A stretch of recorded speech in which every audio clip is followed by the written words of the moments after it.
Very quick thoughts on these. Tell me what you think. Your comments are going to be picked up everywhere. How about JFK? JFK was assassinated. There's files. I know you've looked to have the JFK files completely redacted, completely open instead of redacted and whatnot, files held back. Tell us why we should, and I agree with you, that we should be able to see everything they know about what happened with the assassination of your uncle and your father, for that matter. I mean, this was one of the most momentous crimes in American history. There is strong evidence that this was a coup d'etat by government agencies against our democracy. We know that the CIA was, there is abundant evidence, overwhelming evidence beyond a reasonable doubt that the CIA was involved in the assassination, but that it's also been involved in the cover-up. It's a 60-year cover-up. They're still, and it's illegal. You know, the JFK's Assassination Record Act required that these documents be released years ago, and yet the CIA continues to sit to get the president to violate the law by sitting on 4,000 documents that should have been released to the public. This is 60 years after my uncle was murdered. All of the people who were involved in that murder are now dead. So why is the CIA still hiding 4,000 documents from 60 years ago?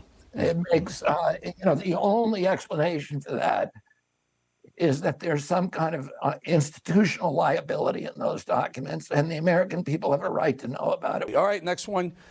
Would you serve, if asked, would you serve as a vice president, let's say, to Donald Trump? No, I wouldn't. Would you serve as vice president to Joe Biden? No, I wouldn't.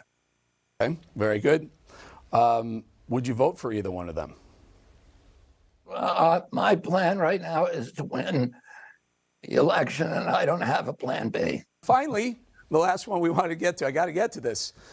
All right, so you put out a video, or someone put out a video of you working out. You were shirtless. You're lifting some weights in Venice Beach. You look great. By the way, every man over, I'd say, 25 years old saying, what the heck is he doing? I mean, look, I don't mean to offend you. Like, are you just working out, or is there any sort of supplement that's going on there? Because, man, 69, you look terrific. What's going on there? Well, I'm on an anti-aging protocol, and I take testosterone replacements, which are appropriate for my age. They're bioidentical to natural testosterone. And then I take a big fistful of nutrients, and you know, I take good care of myself, and I work out every day. Although I'm not really proud of the push-ups, which I'm looking at right now on your screen, and I've gotten a lot of criticism that those aren't real push-ups. Well, I got a lot of people are saying, was that a deep fake? Because, man, the guy looks terrific. And can I just very quickly tell you, some of the other candidates are running for president in 2024. Vivek Ramaswamy is showing himself playing tennis. You have Ron DeSantis talking about the days when he was the captain of the Yale baseball team. You got Tim Scott throwing a football, tossing a football. Trump golfs. Youngkin, who may jump in, playing some basketball, and you're doing this. Here's a question. Is Joe Biden, is he physically or mentally or both or either fit to be president from 2024 on?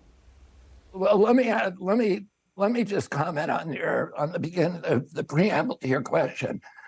I think it's really great that all these guys are doing, you know, are staying healthy, and that are showcasing that.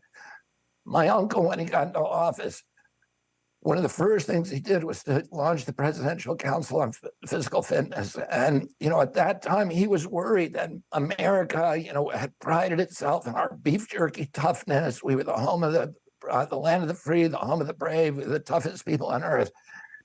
And today, our country is really beleaguered by chronic disease and obesity, and we, you know, and that's costing our nation huge amounts of money. We spend more on healthcare than any country in the world, $4.3 trillion a year.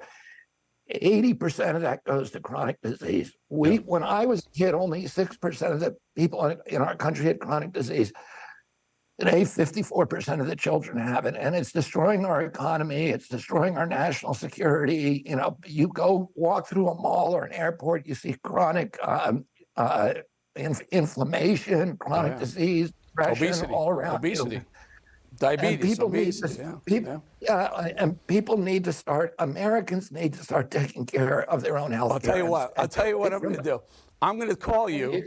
I'm going to call you and find out about that hormone replacement therapy and that cocktail of whatever handful of whatever you're taking before your workouts, because you might, you know, if I don't know if the presidential thing doesn't work out for you, I think there's a future for you in supplements. Personal trainer. Personal trainer. That. Robert F. Kennedy Jr. Really appreciate your time. Thank you very much for having me.